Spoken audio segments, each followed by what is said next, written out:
বেসরকারি শিক্ষা প্রতিষ্ঠানের এমপিওভুক্ত শিক্ষক কর্মচারীরা ৩ দফা দাবিতে টানা চতুর্থ দিনের মতো অবস্থান কর্মসূচি চালিয়ে যাচ্ছেন।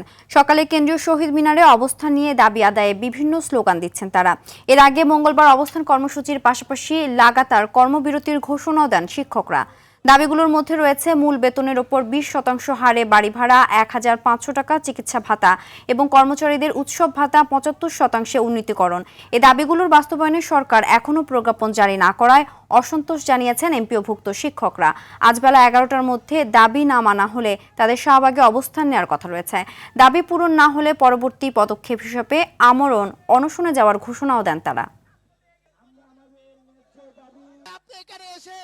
জাতিকে দেশের 6 লক্ষ শিক্ষক সরকার বাহাদুরের কাছে মাননীয় প্রধান এক দফা এক দাবি, এই প্রজ্ঞাপন নাই ঘরে ফিরবো না, প্রয়োজনে আমার লাশ যাবে কিন্তু এখান থেকে যাবে না কেউ। আমরা দেশের 97% শিক্ষা ব্যবস্থা পরিচালনা করি, কিন্তু এদেশের সরকার আমাদের সাথে 97% বৈষম্য করে।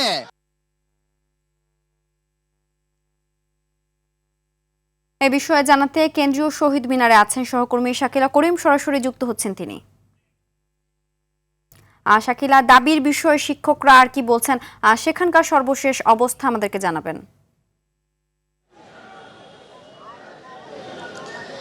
সিনথিয়া, আপনি যেমনটি সংবাদে বলছিলেন, ঠিক বেলা 12টার পর এখানে যে অবস্থানরত শিক্ষকরা, সারা দেশ থেকে আগত যেসব শিক্ষকরা রয়েছেন তারা কিন্তু বলেছেন যে তারা শাহবাগ অবরোধের দিকে যাবেন। এখনো পর্যন্ত তারা যাননি, তবে একাট্টা হচ্ছেন, সবাই এক জায়গায় হয়েছেন।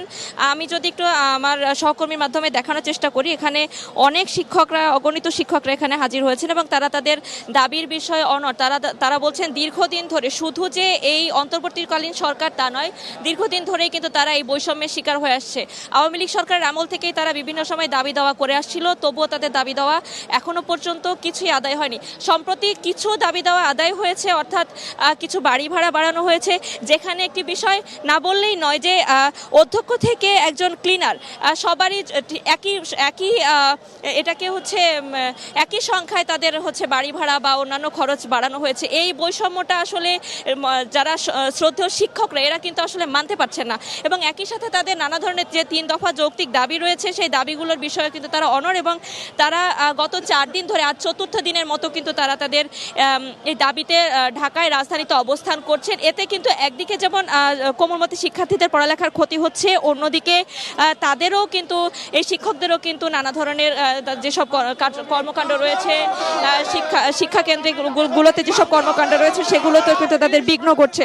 তো এই দাবি দেওয়ার বিষয়ে আমি একজন শিক্ষকের সাথে একটু কথা বলবো, তার কাছে জানতে চাইবো যে আপনাদের আসলে কি কি দাবি দেওয়া রয়েছে এবং আপনাদের পরবর্তী পদক্ষেপ কি। আমি অর্থ উপদেষ্টাকে সম্মানের সহিত জানাতে চাই যে আপনি অবশ্যই জানেন সিনিয়র দার্শনিক সেই মতবাদটা যে আপনি যদি স্বল্পমেয়াদী বা 1 বছর মেয়াদী বিনিয়োগ করতে চান তাহলে আপনি ফসল আবাদ করেন, আপনি যদি 10 বছর আবাদি কোনো পলিসি করতে চান তাহলে আপনি বৃক্ষরোপণ করেন, আপনি যদি 100 বছর কোনো মেয়াদী পরিকল্পনা গ্রহণ করেন তাহলে আপনি শিক্ষা খাতে বিনিয়োগ করেন। মাননীয় প্রধান উপদেষ্টা, আপনি অবশ্যই ভালো ছাত্র ছিলেন এবং নোবেল পুরস্কার পেয়েছেন, আপনি আমাদের গর্ব, তা আপনি এই বিনিয়োগটা কেন বোঝেন না? আমি সচিব মহোদয়ের উদ্দেশ্যে বলতে চাই, আপনারা বিভিন্ন দেশের সরকারি কোষাগার থেকে লক্ষ লক্ষ টাকা ব্যয় করে বিদেশ ভ্রমণ করেন শিক্ষার পলিসি জানার জন্য, কিন্তু আপনারা তখন সেখানে যে দেখেন না শিক্ষার কি অবস্থা। কিন্তু আপনাদের বাংলাদেশে আসার পরে আপনারা সব ভুলে যান, আপনারা ওখানে যান বিনোদন করতে, আর বাংলাদেশে এসে আমাদের মতো ক্ষুধার্ত শিক্ষকদের পেটে ভাত নেই, বাড়ি ভাড়া নেই। সিনথিয়া, আপনি যেমনটি শুনছিলেন শিক্ষকদের দাবি দেওয়ার বিষয়ে, তারা কিন্তু তাদের ক্ষোভের জায়গা, তাদের কষ্টের জায়গা, আক্ষেপের জায়গাগুলো কিন্তু জানাচ্ছিলেন। তো সিনথিয়া, পরবর্তী সংবাদে যুক্ত হয়ে আমি হয়তো তাদের পদযাত্রার বিষয়ে জানাতে পারবো। ধন্যবাদ।